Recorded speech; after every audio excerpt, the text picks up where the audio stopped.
There is a beautiful yet dangerous energy in the world, an energy you are drawn to that can build you up or leave you in ruins. So why does seeking her approval, an act that feels so natural, so often lead to your own self-destruction? The answer isn't new. For millennia, the greatest minds have mapped this exact territory, and today we use their map to find the way out. There is a game you play that you are guaranteed to lose every single time. You are not addicted to her. You are not addicted to her validation. You are addicted to the game itself. You are addicted to the possibility of loss. Her attention is a currency that fluctuates wildly, and you have staked your entire emotional portfolio on it. A quick reply is a moment of euphoria. A delayed response is a market crash in your soul. Her approval is a fleeting profit. Her indifference is a catastrophic loss. You have made your emotional well-being a commodity, traded on an exchange you do not control. You tell yourself you're just being attentive, that you're a good guy who cares. But the great philosophers, the masters of the human soul, would call this by another name: slavery. You have willingly chained yourself to a ghost. And the tragedy is this: you fear losing her, but you have already lost the only thing that truly matters: yourself. Today we will dissect this addiction.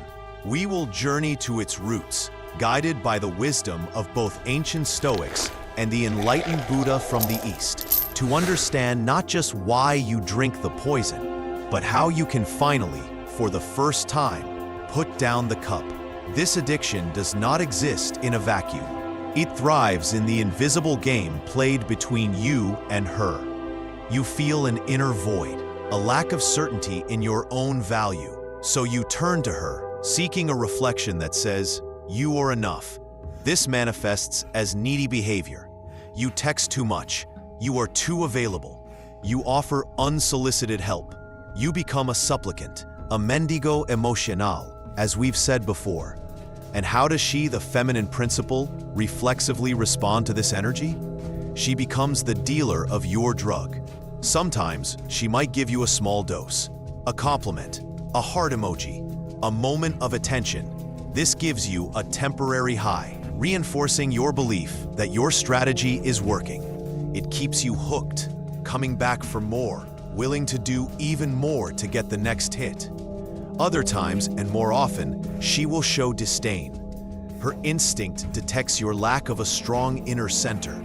Your neediness feels heavy, like a burden. So she pulls away. She becomes distant. This is the withdrawal. The pain of her silence confirms your deepest fear, that you are not worthy. And in your panic, what do? You double down. You try even harder to please her, becoming even more desperate for the next drop of validation. In both scenarios, her reaction, whether through small rewards or through rejection, feeds your addiction. It's a perfect, self-perpetuating psychological prison. You are trapped in a feedback loop from hell, and you don't even see the bars. Why does this loop have so much power over you? Two of the world's greatest traditions give us the answer. From the East, the Buddha taught a fundamental truth. The origin of all suffering is attachment. He would explain that your suffering is not caused by her rejection, but by your apego, your ignorant desire for her approval in the first place. You have emotionally invested your peace of mind in something you do not own.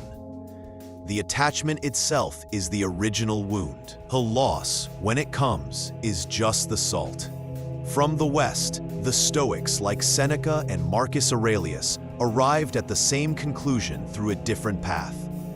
They taught that the key to a tranquil mind is differentiating between what you can control and what you cannot. What can you control? Your character, your actions, your judgments. What can you not control? Everything else. The weather, the opinions of others, and yes, whether she approves of you or not. The Stoic would look at your situation and say, "You suffer because you have staked your happiness on something that is fundamentally outside of your control."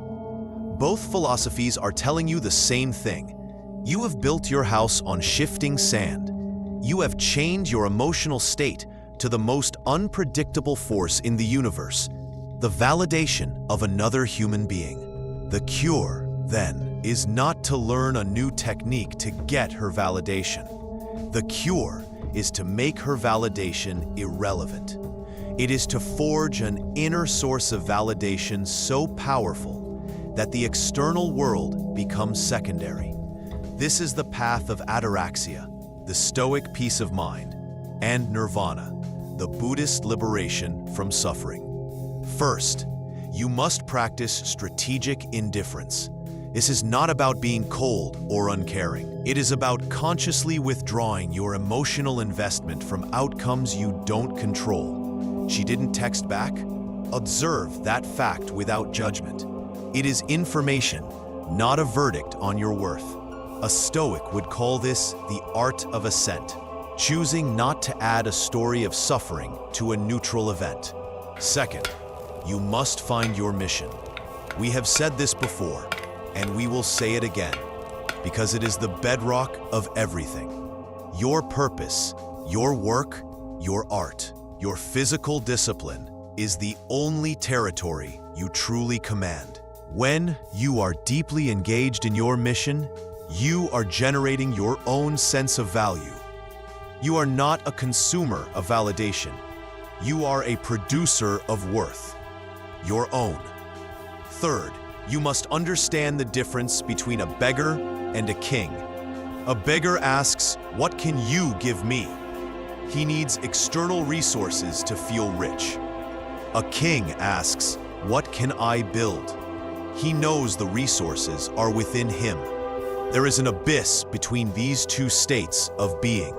The entire journey of a man is to cross this abyss, to stop begging for scraps of attention and start building his own empire, an empire of character, discipline, and purpose. When you do this, you don't destroy your desire. You purify it. You no longer need her.